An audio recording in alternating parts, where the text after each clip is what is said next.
في الفيديو ده هقولكم تبيعوا فين لعب ماكدونالدز وتبيعوها بكام وتاخدوا بالكم من ايه. في ناس كتير جدا بتدور على اللعب دي ومطلوبة جدا جدا، انتوا بشكل لا تتخيلوه.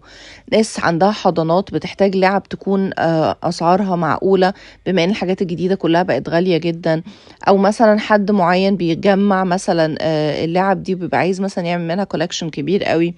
فاللعب مطلوبة قوي، بس تاخدوا بالكم من جزئية معينة مهمة جدا ساعة البيع. الأماكن اللي ممكن تبيعوا عليها اللعب دي كتيرة جدا ومتنوعة، بس أسرع مكان هتستفيدوا منه وفعلا هتعرفوا ان انتوا تبيعوا اللعب دي بسرعة انتوا لا تتخيلوها هي فيسبوك ماركت بليس. ده فعلا كان أكتر مكان سريع واكتر مكان الناس بتخش عليه بمنتهى البساطه وبتدور على اي حاجه هي عايزاها، خصوصا لو كانت الحاجات دي مستعمله او سكند هاند، او حتى لو مش بس لعب، يعني لو لبس او غيره او اجهزه او ايا كان. فيسبوك ماركت بليس هو اسرع مكان الناس بتقدر تتواصل مع بعضها، وفي نفس الوقت هو مش مكلف، مش محتاجين انتوا تدفعوا اشتراك او بياخد نسبه او ايا كان من المبيعات. الموضوع كله بيتم بين البايع والشاري من غير اي عمولات او كلام من ده. طيب لما تيجوا تبيعوا بقى، انا هديكوا نصيحة، ودي نصيحة من دهب بجد حرفيا هتفيدكوا جدا وهتفرق معاكوا جدا، لان كتير جدا بيخشوا ناس عايزين ينقوا لعب معينة وما ياخدوش لعب التانية، فبالتالي هما بيقللوا عدد القطع اللي عندكم، وفي نفس الوقت يعني زي ما تقولوا كده بيقللوا بركة البيع.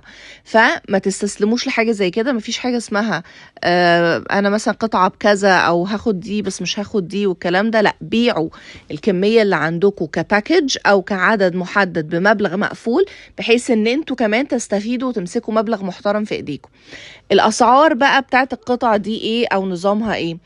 الاسعار بتتراوح على حسب القطعة، يعني نادرة قد ايه او بقالها مثلا مدة قد ايه وكده. يعني انا شخصيا عندي قطعة من سنة 1996 ما حطيتهاش في الكولكشن دي وهبيعها لوحدها تماما تقريبا بالمبلغ بتاع كل القطع دي.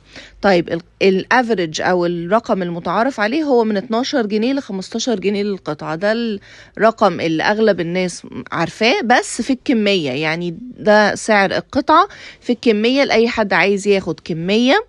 هتضربوا عدد القطع في رقم 12 جنيه او 15 جنيه بقى زي ما انتوا ايه عايزين، او مثلا تبداوا ب15 وبعد كده طبعا اللي بيشتري لازم هيفاصل، وده شيء معروف طبعا في السكند هاند والكلام ده كله، الانفصال ده حاجه معروفه جدا.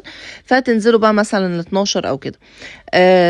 كل ما كانت عدد طبعا قطع اكتر، كل ما عملتوا فلوس اكتر، حسيتوا بالمبلغ اكتر، وبتتفقوا بقى تتقابلوا فين وتسلموا البعض او مندوب او ايا كان لو حد عنده مندوب او كده. بس كده. لو عندكم اي استفسارات تانية اسألوني في الكومنتس، انا قلت لكم المكان، قلت لكم السعر، ولو حابين تعرفوا اي حاجة تانية اكتبوا لي عايزين تعرفوا ايه وانا هرد عليكم على طول.